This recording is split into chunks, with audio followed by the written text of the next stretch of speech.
안녕하세요. 이혼 소송 중인 40대 여성입니다. 늦은 결혼이었던 만큼 누구보다 잘 살고 싶었는데 결국 이렇게 되었네요.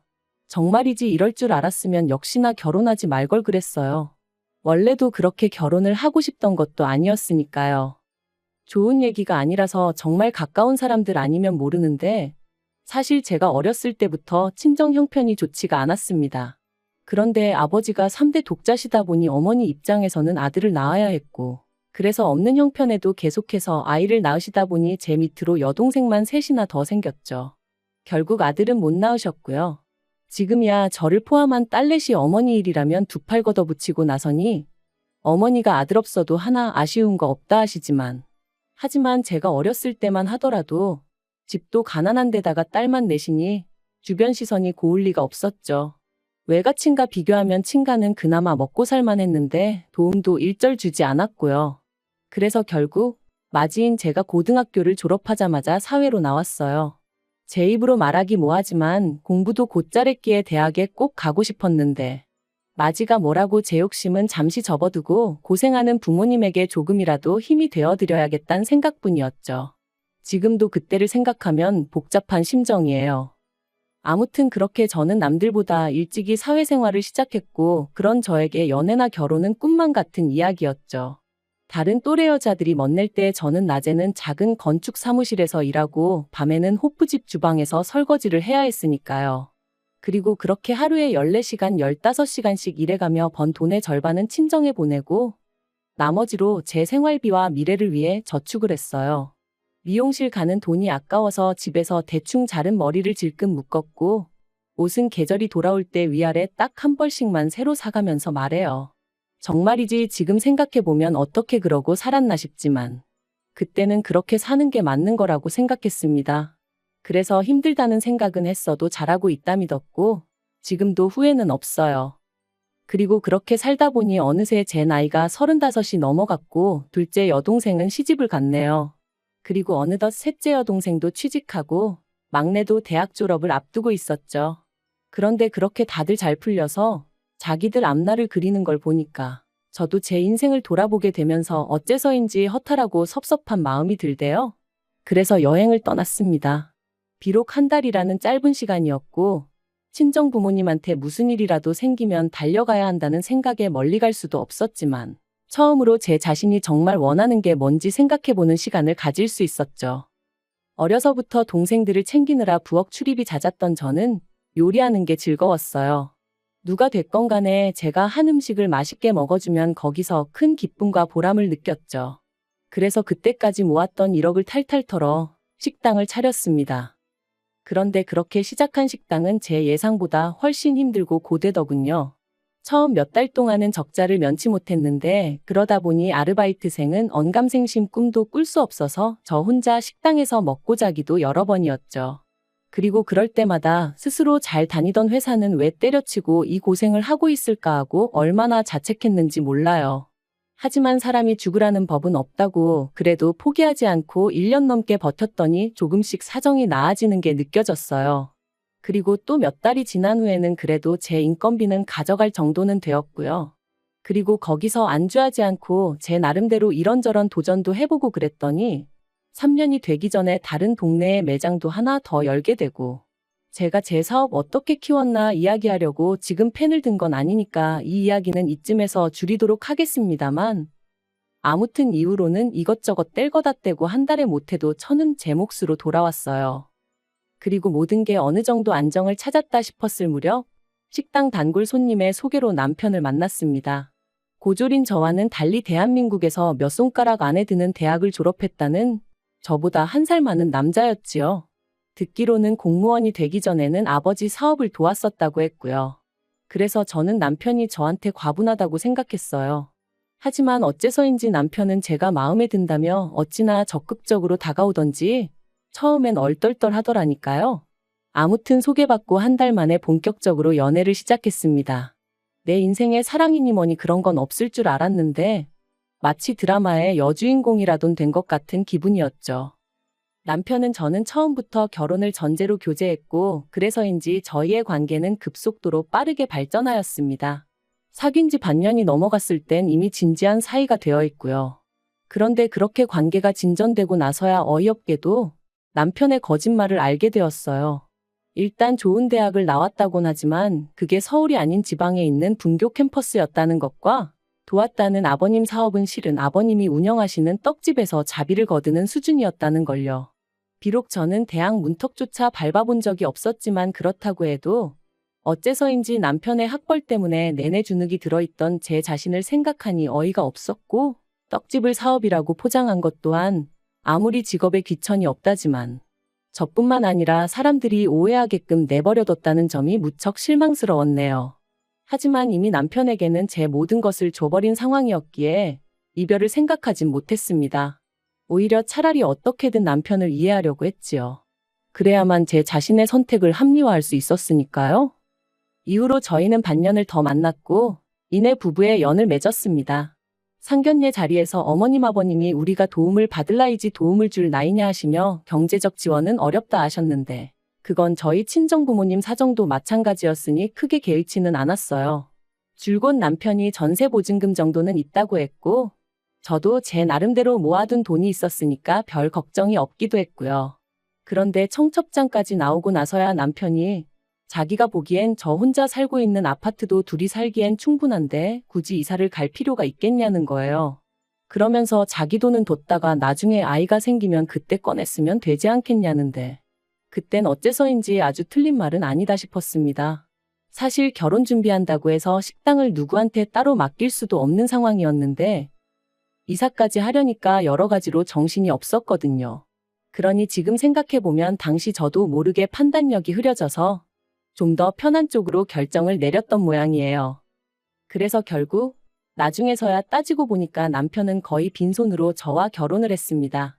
하지만 평생을 함께할 사람이라고 생각했기에 크게 신경 쓰지 않으려고 했어요. 처음부터 제가 남편에게 바란 건 남편 역할 잘해주고 아이가 생기거든 아빠 역할 잘해주고 그리고 제가 시댁에 하는 만큼 저희 친정에 마음을 써줬으면 하는 것뿐이었으니까요. 그런데 결혼한 지 1년 만에 남편이 생각지도 못한 이야기를 꺼냈습니다. 공무원은 관두고 저랑 같이 제 식당 일을 하고 싶다고 했거든요. 갑자기 그게 무슨 소리냐? 남들은 못해서 안달난 공무원 자리를 왜 관두겠다는 거냐니까 남편의 대답은 의외로 간단했어요.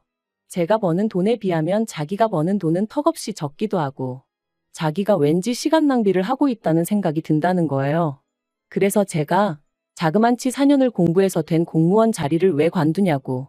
원래 남의 떡이 더 커 보이는 거니 저랑 비교하지 말라고 했죠. 하지만 남편은 제 이야기를 귀담아 듣지 않는 눈치였고 결국 아니나 다를까.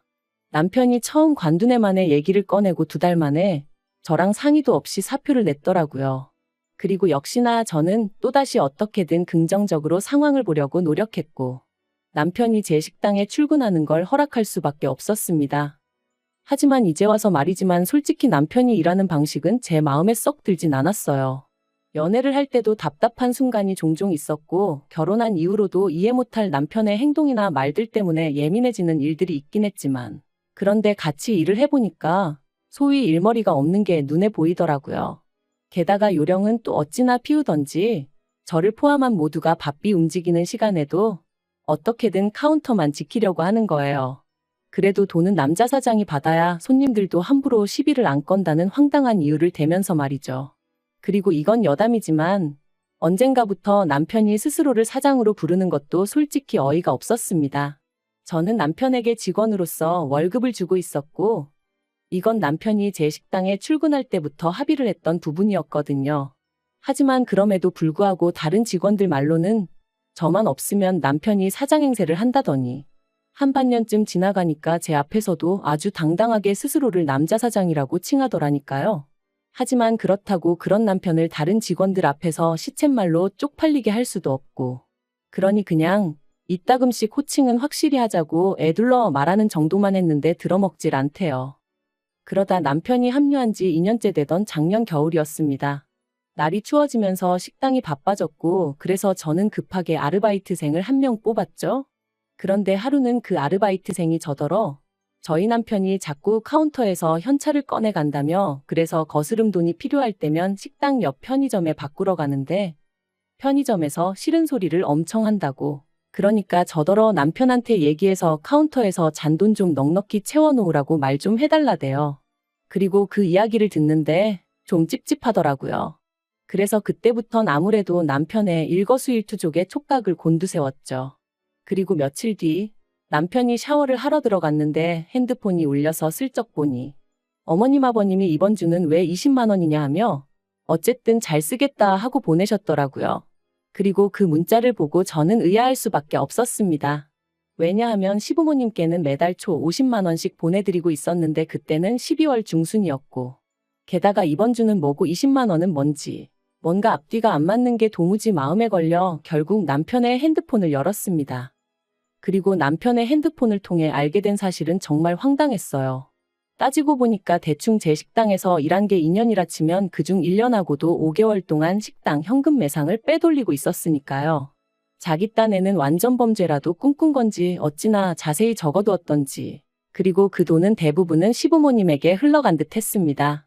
적게는 한 주에 20만 원, 어떤 주는 30만 원. 계산해 보니까 대충 1,400만 원이 시댁에 들어갔더라고요. 그런데 저는 그것도 모르고 매달 생활비에 보태시라고 돈 보내드려.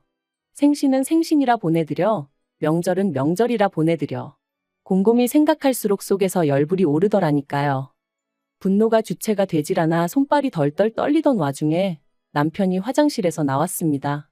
저를 보고는 무슨 일 있냐 하더니 이내 자기 핸드폰을 보고 상황 파악이 된 듯했어요. 그리고 저는 남편이 미안하다고 납작 엎드리기라도 할 줄 알았는데 남편의 반응은 정말 뜻밖이었습니다.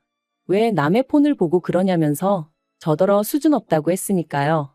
어처구니가 없어서 그게 지금 할 소리냐니까 자기야말로 이렇게 된 거 할 말 좀 해야겠다더니 아무리 제 식당이라지만 자기 스펙이 있고 그래도 자기가 무려 공무원식이나 하던 사람인데 한 달에 250만 원을 주는 게 말이 되냐는 거예요.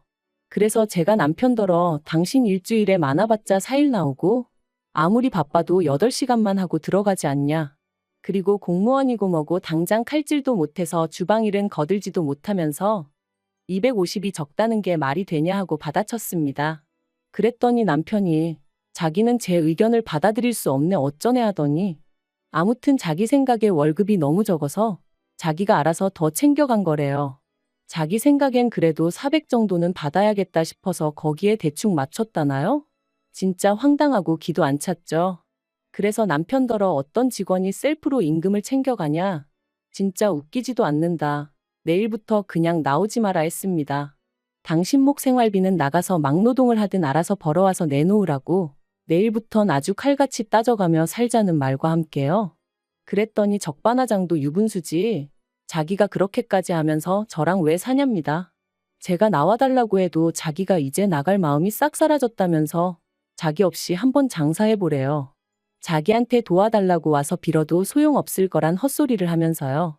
그리고는 자기 지갑하고 차키 챙겨서 나가는데 저 사람이 내가 알던 그 사람이 맞나 싶은 게 열받고 분한 건 당연하고 동시에 허무하고 허탈하고 왜인지 눈물이 주룩주룩 나더라니까요. 솔직히 남편 없이도 잘 굴러가던 식당이었기에 남편이 나오든 안 나오든 그건 문제가 아니었어요. 신경도 안 쓰였고요. 그래서 전과 다르지 않게 계속해서 영업을 이어갔습니다. 그리고 그렇게 한 달이란 시간이 흘렀을 무렵 어째서인지 시부모님이 연락도 없이 남편을 데리고 식당에 오셨더군요.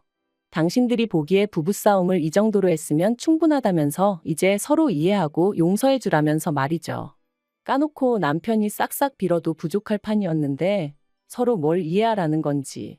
그래서 시부모님더러 됐다고 그냥 남편 데리고 가시라 했습니다. 없이 지내보니 제 예상보다 훨씬 지낼만 해서 이참에 아예 이혼하는 게 나을 것 같다면서요. 그랬더니 어머님이 하시는 말씀이 남편이 말없이 돈을 가져간 건 잘못한 게 맞지만 그런 행동을 하게끔 만든 건 저 아니냐면서 남편한테만 뭐라고 하지 말라대요. 아무리 제 식당이라지만 사람들 눈이 있는데 남편을 다른 직원들하고 똑같이 대한 것도 문제고 남편이 저한테 사장님하고 부를 때마다 얼마나 자존심이 상했겠냐고요. 거기다 월급마저 저한테 받았었으니 그 속이 말이 아니었을 거라나요? 하지만 그게 다가 아니었습니다. 어머님께서 갑자기 제 두 손을 꼭 쥐시고는 이참에 식당을 남편에게 넘기라고 하셨거든요. 그리고 저는 가끔씩 나와서 일 도와주는 정도로만 하고 앞으로는 집에서 남편이 가져다 주는 돈 받아 쓰면서 조신하게 여자로서 진정한 행복을 누려보래요. 자고로 여자는 남자 그늘 아래 있을 때가 제일 편하고 행복한 법이라면서 제가 그걸 모르니 이렇게 부부간의 싸움이 날 수밖에 없는 거라고요. 그러니까 한마디로 제 식당을 남편에게 통째로 공짜로 넘겨라. 말도 안 되는 소리잖아요? 그래서 어머님더러 꿈 깨시라 했습니다. 남편한테도 김칫국 그만 마시고 네 부모님 모시고 나가라고 했고요. 그리고 결국 남편하고는 이혼 소송을 시작했습니다. 협의 이혼으로 조용히 끝내고 싶었지만 남편이 제 식당을 위자료로 달라고 했거든요. 그래서 이 인간은 곱게 말이 통할 리가 없겠구나 싶어서 가게 돈 횡령한 거 민사 걸고 이혼 소송은 이혼 소송대로 시작하게 되었죠. 앞으로 짧으면 1년 길게는 3년까지도 걸릴 거라는 변호사의 말이 절망적이었지만 그래도 포기하지 않을 겁니다. 그간 알게 모르게 뜯긴 돈이 얼만데 더는 이런 한 푼 뺏길 수는 없으니까요. 그렇게 사내 노릇, 남편 대접 받고 싶었으면 평소에 똑바로 행동했어야지. 정말 이렇게 치졸하고 손버른 나쁜 사람과 한 입을 덮고 살았다는 게 수치스러울 뿐입니다. 만약 저에게 기회가 있다면 효도고 나발이고 네 분수껏 하고 살라는 말을 꼭 해주고 싶네요.